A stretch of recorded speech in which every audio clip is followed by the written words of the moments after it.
So just keep on the mouse over on this particular method, you will get the information. Or if you want more information, you can copy this one and type it in Google, and you will get the more information about that particular method. Okay, so as per their documentation, I understood these 2 lines of code we need to write for the log statements, so that reporting part will be generated automatically. So let me go and execute this program. So I generated testng.xml and I'm executing this program.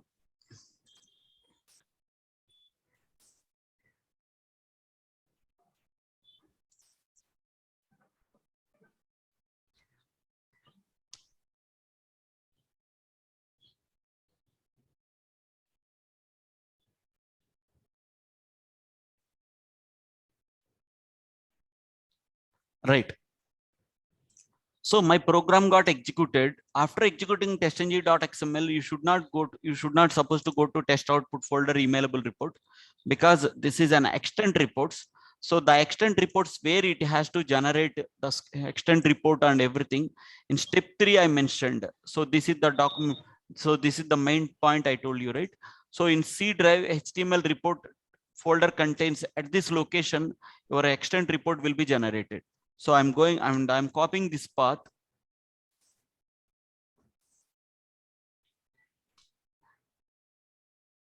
Okay, so what is the name that we have given the test name? TC01 add employee.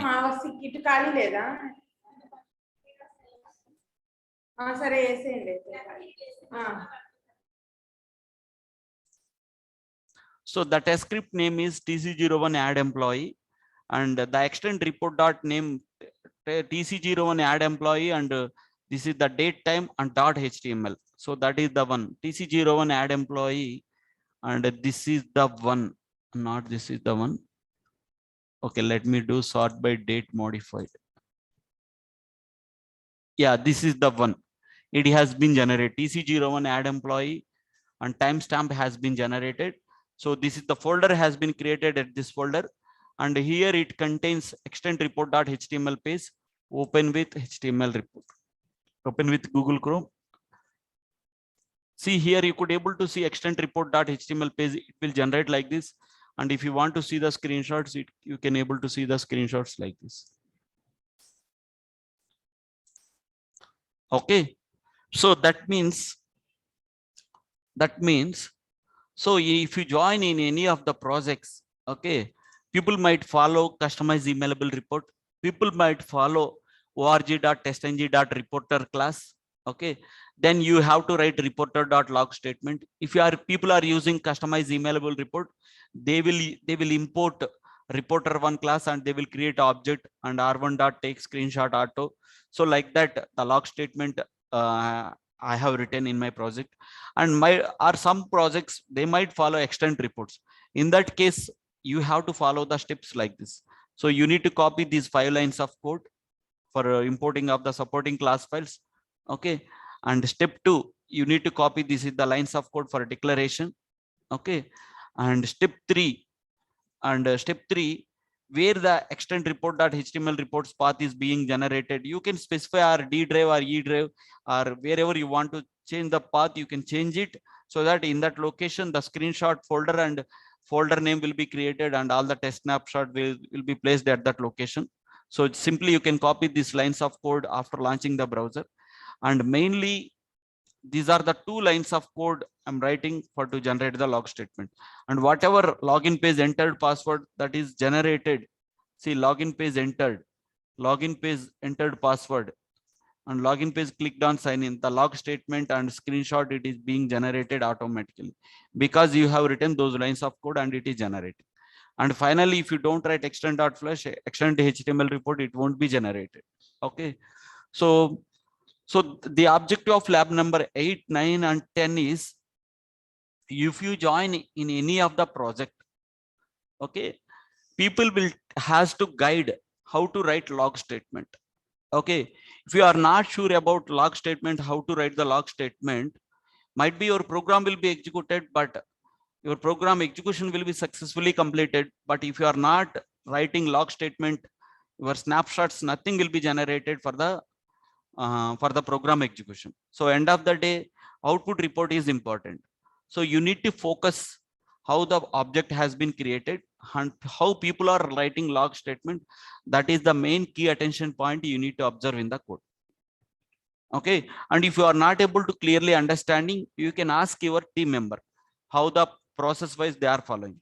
So you suppose in our project we are following like this, if I'm telling, so for all the test cases you also need to follow the same process like this. Okay, so that's it for today. So we had completed up to lab number 10.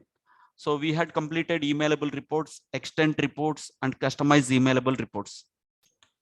Hope anybody is having any doubts so far. Sir, I think this INQ files will also differ from one company to another company, right? Yes, yes. The objective of 8, 9, 10 is how people will write log statement. Just I have given different HTML reporting parts. I have given examples. Okay, might be in every project the reporting class files. I'm not telling only people will use reporter one only, and I'm not telling people will only extend reports. Might be they will use some different class files, and you need to understand people will write importing of those class files and how to create the objects and how to write the log statements. That is the main part. So that means you need to understand where the reporting part will be generated, the path of the location. You need to understand that point. And once after executing the program, your log statement, whatever it has been written in the log statement, that is coming or not, you need to keep that main attention point. Got it? Still, Yes, anybody is having any other doubts? Okay. Yeah, you can try examples on lab number 8, 9, 10. You can try. Okay. Reporting parts. So the most important point is in any of the program is, okay, the objective of the automation is, okay, we have the test screenshot. It has to generate relevant screenshot as per the test execution. Okay, if you don't write log statement, nothing will be generated in your emailable report, nothing will be generated in your extent reports. So you have to know how to write log statements. Understood, right, everyone? So the main point in reporting part is people will import the class files and people will create the object and people will write object dot method names and how to write the log statements. Those lines of code you need to keep more attention. That's it. Simply that's it. Okay. Okay, that's it for today. And you can do the labs and make sure you are comfortable in lab number 8, 9, and 10. And we can continue rest of topics by tomorrow. That's it for today.